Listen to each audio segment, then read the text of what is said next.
Bonjour à tous, j'espère que vous allez tous bien. Alors il y a de nouvelles pistes, de nouveaux secrets qui ont été découverts. Il y a deux nouvelles pistes dont on va parler dans cette vidéo. Alors sans perdre de temps, on va commencer par parler de Flor, par son complexe d'infériorité qu'elle a envers Elisa. Même nous, parfois ça nous arrive d'avoir une personne autour de nous qui semble parfaite et dont on se sent inférieur. Elle a un complexe d'infériorité parce que Elisa, par tout le monde, est vue comme une surdouée, une personne qui réussit toujours tout ce qu'elle fait et Flor se sent inférieure à elle. Donc c'est aussi un nouveau secret qui a été dévoilé. Ce n'est pas anodin ce secret, ça peut être lié au kidnapping d'Elisa, de manière directe ou bien indirecte. Peut-être une personne qui voulait protéger Flor, qui voulait éloigner Elisa de Flor, ou bien autre chose. À mon sens, je me dis que c'est quelque chose qui va être justifié plus tard dans le kidnapping d'Elisa. Il faut suivre attentivement ce qui va se passer, où cette piste va mener. On a Elisa qui est de plus en plus un mystère.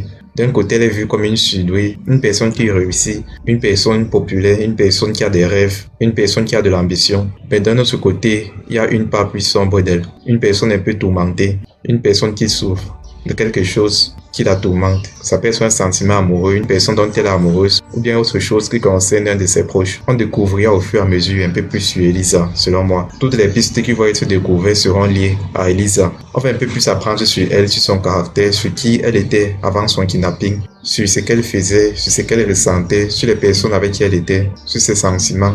Il faudra rester à l'écoute pour tout savoir.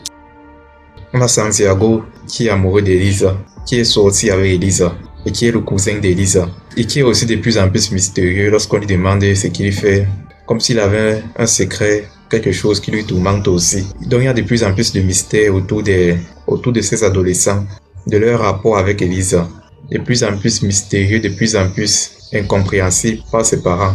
Donc Santiago, qu'est-ce qu'il peut bien cacher? De toutes les façons, on ne tardera pas à les découvrir. Parlant un peu de l'autre piste, la première piste c'était la complexité de Flor vis-à-vis d'Elisa. La deuxième c'est l'implication probable de Mariano dans le kidnapping de sa propre fille. Et moi je ne crois pas trop en cette piste parce que pour moi ce n'est pas possible qu'il fasse cela. C'est vrai, il a son caractère, il est comme il est, mais je ne pense pas qu'il soit capable de faire ça à sa fille. Je ne crois pas en cette théorie, comme quoi Mariano serait le kidnappeur d'Elisa. Pour moi ça ne passe pas, ça ne marche pas. Et on a le procureur qui cherche à faire inculper Mariano de la disparition de sa propre fille. Pour moi, elle a tort de faire cela. Pour moi, ce n'est pas le coupable. Pour moi, le coupable, c'est une personne qui est proche de la famille, probablement un homme dont Elisa est tombée amoureuse, dont un homme qui la manipule pour qu'elle reste éloignée de sa famille. C'est une personne sans doute qui en veut à Mariano pour quelque chose que Mariano l'a fait, possiblement. Donc la piste qu'elle suit pour moi n'est pas la bonne. Mariano pour moi n'est pas le coupable. Et Elisa aussi, Elisa qui fait souffrir ses parents en se cachant, en refusant de se dévoiler, en faisant croire qu'elle a été kidnappée. Moi, c'est mon avis, c'est vraiment qu'elle fait croire qu'elle a été kidnappée, qu'elle est manipulée par une personne. On a un peu vu le profil d'Elisa, une personne rêveuse, un peu surdouée, mais aussi tourmentée par quelque chose, par un sentiment peut-être une personne qui la manipule pour qu'elle reste éloignée de ses parents. Vraiment, quelle cruauté aussi un peu de sa part, de voir ses parents chaque jour souffrir de son absence, mais de rester quand même cachée. Pour moi, c'est cruel. Qui peut bien la manipuler à ce point? Qui peut bien être le coupable parmi ces personnes? Qui ça peut bien être? De toutes les façons, on ne doit pas tarder à les découvrir. On a encore l'épisode 33. Il y a encore des choses à savoir, des secrets qui seront dévoilés. Cristoban, je pleure vraiment Cristoban pour le casse-tête qu'il est en train d'essayer de résoudre avec toutes les pistes, tout ce qu'il faut savoir, tous les secrets qui se dévoilent de jour en jour. Le kidnapping d'Elisa, c'est vraiment un casse-tête, c'est vraiment un mystère très très profond, avec plusieurs secrets qui seront encore découverts au fur et à mesure pour qu'on se rapproche de la vérité. Donc bien aidé par l'inspectrice Cruz qui forme une bonne équipe. Donc l'inspectrice Cruz qui a aussi découvert le secret de Flor vis-à-vis d'Elisa, sa complexité envers Elisa, le fait qu'elle se sentait inférieure à elle parce que Elisa avait du caractère mais elle n'en a pas. Les deux, on ne peut vraiment pas savoir qui est plus tourmenté, Flor ou Elisa.